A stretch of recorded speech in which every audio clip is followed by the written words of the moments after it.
The Culvers pot roast sandwich is $7.69, while the Arby's double roast beef sandwich is $6.76, a 14% difference.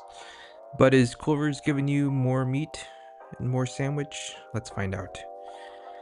The Arby's roast beef weighs in at 227 grams, while the Culver's pot roast is 238 grams.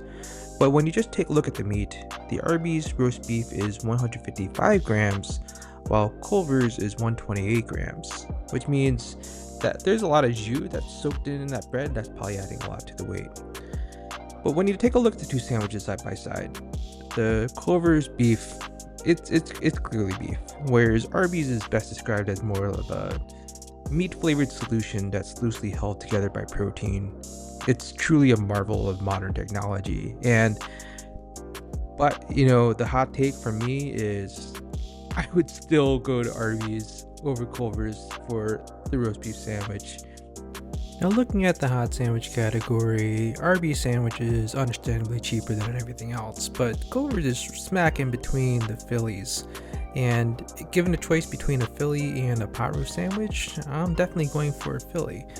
But you know what? If you take a look at Arby's, it's actually not that much better a deal than a double Baconator.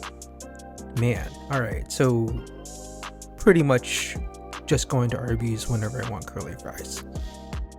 My go-to place for a roast beef sandwich is actually the Hot Bar at Pete's grocery stores in Chicago.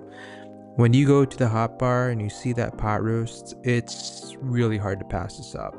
And with the garlic bread, with some mashed potatoes for about $5, you have one of the best roast beef sandwiches that money can buy.